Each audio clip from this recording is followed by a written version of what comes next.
Hey guys, are we ready for chapter 2 of Who Are You? Tales of a Survivor. So listen, if you just happen to catch this on your timeline or on the FYP page, my name is Angela Robinson, and I am a certified sexual health promoter, published author, retired recording artist, executive producer, a lot of different things that I have my hands in, but a lot of people have been asking about my backstory and how it is that I got into empowering and educating women, couples, on their relationships, intimacy, selling products to help enhance all the different things. And what people really fail to realize is that this actually started from a place of negativity because I'm a survivor.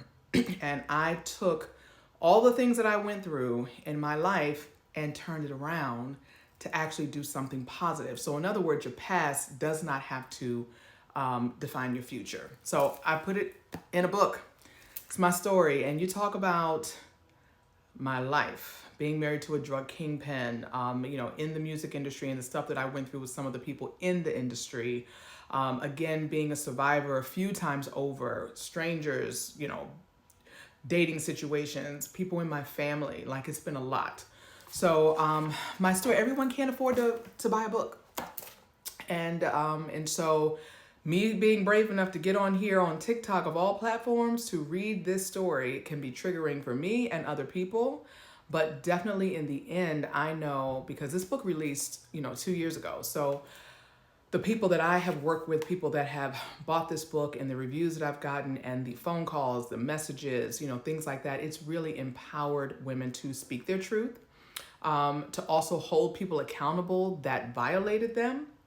And it has helped them to be able to move forward in their lives and not be paralyzed to their past. So if you can get something from this, I would be so thankful. And if it's not for you, I know it's for somebody else that maybe you know. Now, TikTok is a little funny.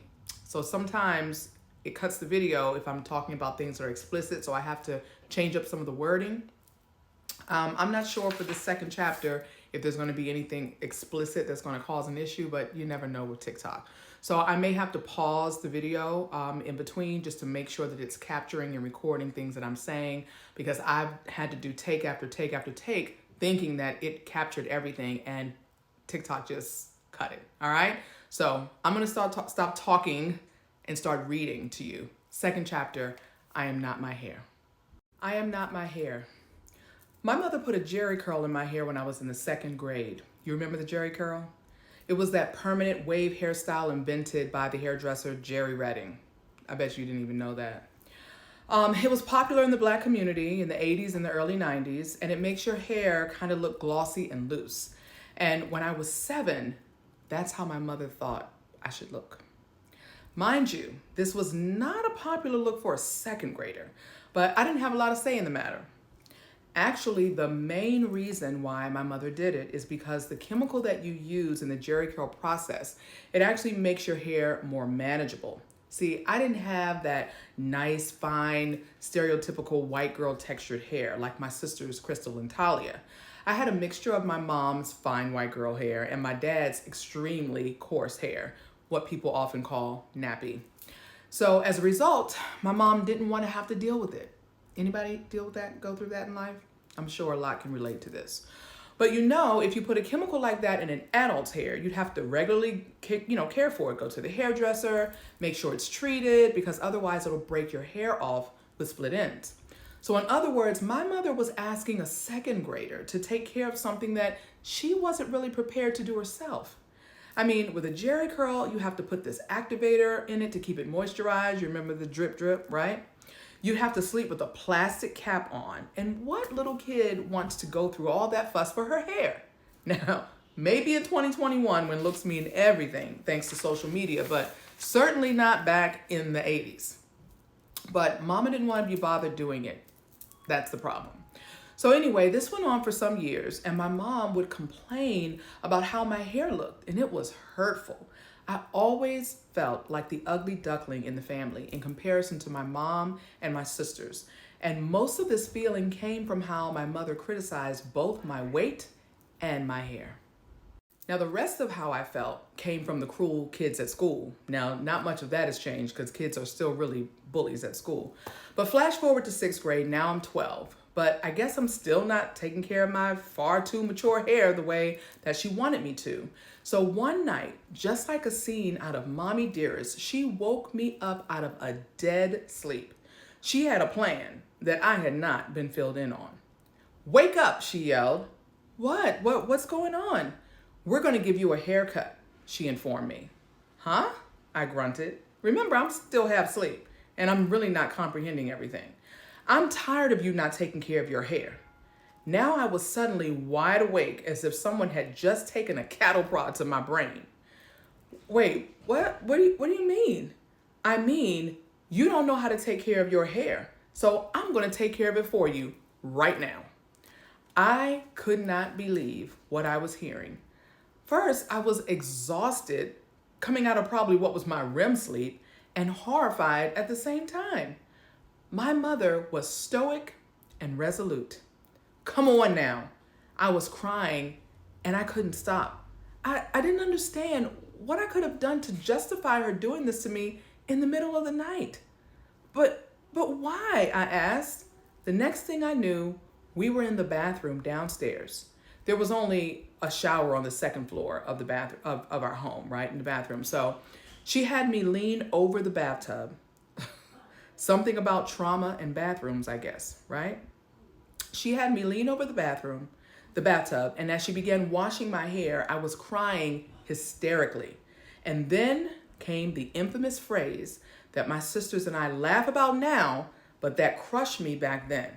"Crying ain't gonna do nothing but get you slapped." So there I was, having to suck it up and allow this traumatic moment to happen. Once that part was over, we moved into the kitchen, the Black family salon. You feel me? You relate?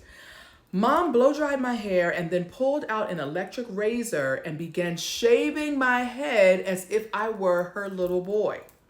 For a minute, I thought, this has to be a nightmare. Like, I'm really still asleep, right? But once I convinced myself it was real, I started crying again, and crying and crying. "Don't you be crying and carrying on," Mama threatened. "I told you before that crying ain't gonna do nothing but get you slapped." She didn't slap me, but she also didn't stop. She cut my hair till maybe there was only an inch left, a total short boy cut.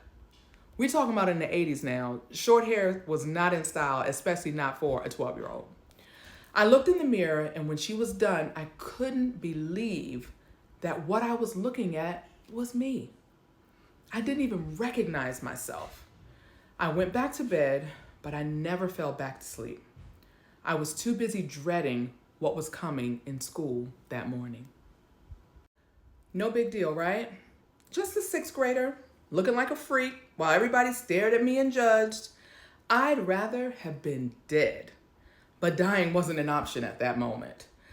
Later that morning, I tried everything to help me look more like a little girl. I grabbed some fashion combs, you guys remember those? Which were really popular back then, and slicked my hair up on the sides.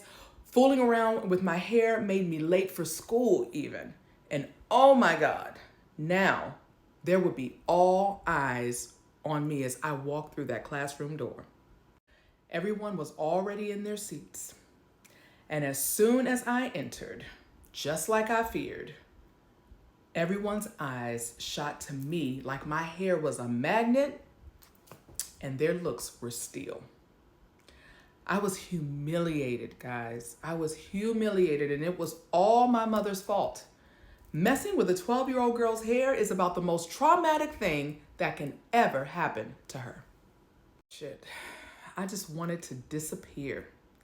So there I was, walking into Mr. Hall's class. He looked at me with a surprised expression. I decided I had to say something because he was kind of speechless. The silence was killing me. "Good morning, Mr. Hall," I said. "Good morning, Angie," he said politely.